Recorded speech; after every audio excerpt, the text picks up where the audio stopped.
नमस्कार, आप देख रहे हैं टीवी 24 नेटवर्क। मैं हूं आपके साथ पूनम यादव। बिहार की राजनीति एक बार फिर करवट ले चुकी है, क्योंकि इस साल बिहार में विधानसभा चुनाव होने वाले हैं। जिस उत्साह, ऊर्जन और जन समर्थन के साथ महागठबंधन चुनावी मैदान में उतरा था, वैसी सफलता उसे नसीब नहीं होती दिखाई दे रही है।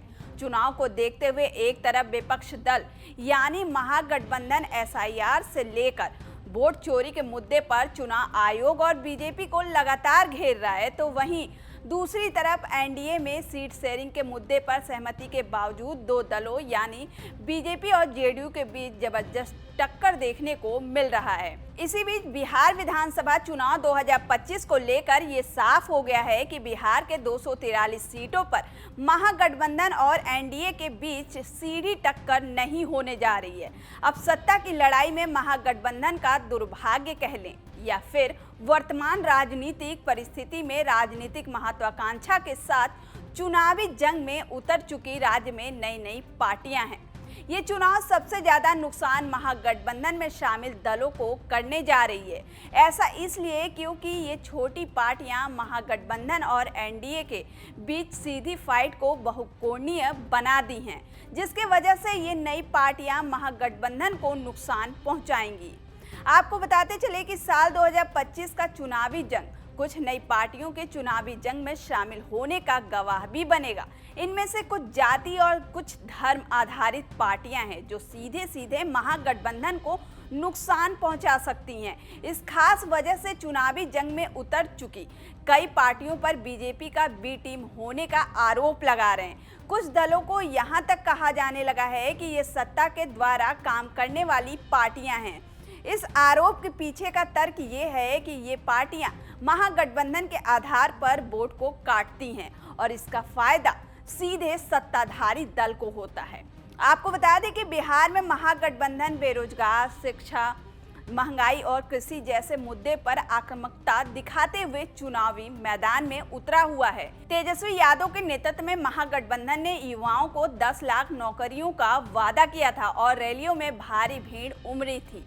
ऐसा लग रहा है कि इस बार सत्ता परिवर्तन निश्चित है, लेकिन जैसे जैसे नतीजे सामने आए महागठबंधन के सपनों पर ग्रहण लगता दिखाई देने लगा है, क्योंकि जाति आधार पर तो महागठबंधन के लिए सबसे बड़ा नुकसान नेता प्रतिपक्ष तेजस्वी यादव के भाई ही कर रहे हैं। आरजेडी से निष्कासित क्या हुए कि परिस्थिति ने तेज प्रताप यादव को अपने ही भाई तेजस्वी यादव के विरुद्ध खड़ा कर दिया। बहुत दिन तो लगा कि जैसे सुलह हो जाएगी, पर ऐसा नहीं हुआ। ऐसे में तेज प्रताप यादव के पास पार्टी बनाने के अलावा कोई चारा नहीं बचा था।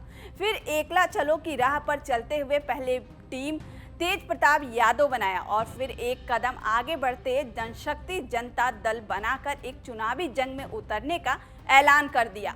अब यहां से महागठबंधन की परेशानियां शुरू हो गईं। तेज प्रताप यादव की पार्टी चुनाव में उतरी तो आरजेडी के आधार पर वोट यानी एमवाई पर ही चोट करेगी। महागठबंधन के लिए तेज प्रताप और भी संकट खड़े कर देंगे, जब जनशक्ति दल, विकास वंचित इंसान पार्टी यानी बीबीआईपी, भोजपुरिया जन मोर्चा, प्रगतिशील जनता पार्टी, वाजिम अधिकार पार्टी और संयुक्त किसान विकास पार्टी के साथ साथ एआईएम का भी गठबंधन हो जाएगा। बिहार विधानसभा चुनाव में सुभाषपा भी अपना भाग्य आजमाने जा रही है। उत्तर प्रदेश के नामचीन ओबीसी लीडर ओम प्रकाश राजभर ने ये घोषणा कर दी है कि वे 29 विधानसभा सीटों पर चुनाव लड़ेंगे।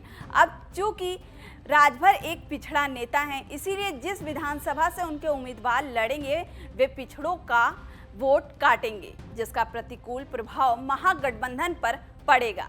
अब चूंकि राजभर उत्तर प्रदेश के योगी सरकार में मंत्री हैं, तो ये उन खास जगहों पर उम्मीदवार उतारेंगे जिससे एनडीए को फायदा होगा। वहीं राजनीतिक सूत्रों की माने तो ये सारे सीट उत्तर प्रदेश की सीमाओं से सटे ही होंगे। वहीं यूपी के डिप्टी सीएम केशव प्रसाद मौर्य ने बिहार के लिए एक बड़ा बयान दिया है।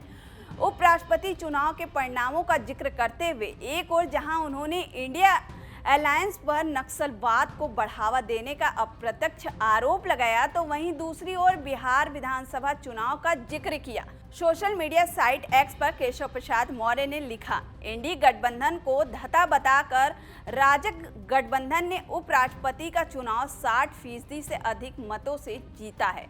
दुर्भाग्य है कि एनडीए गठबंधन ने इस चुनाव में उस नक्सलवाद को अपना मोहरा बनाया था जिसे यशस्वी प्रधानमंत्री श्री नरेंद्र मोदी जी की सरकार ने लगभग ठिकाने लगा दिया है। उन्होंने आगे लिखा, अब बारी बिहार की। वहां विधानसभा चुनाव में एनडीए का नारा होगा 100 में 60 हमारा, बाकी में बंटवारा। जनता को मोदी जी की डबल इंजन की सरकार इसीलिए भाती है क्योंकि वह सबके जीवन में रोशनी लाती है। फिलहाल बिहार विधानसभा चुनाव को देखते हुए ऐसा लग रहा है कि इस बार यूपी के तर्ज पर बिहार चुनाव लड़ा जा रहा है। अब देखना दिलचस्प ये होगा कि क्या यूपी की राजनीति का असर बिहार विधानसभा चुनाव पर पड़ेगा या नहीं। फिलहाल के लिए इतना ही। ये वीडियो आपको कैसी लगी हमें कमेंट कर जरूर बताएं। लाइक और सब्सक्राइब करना ना भूलें।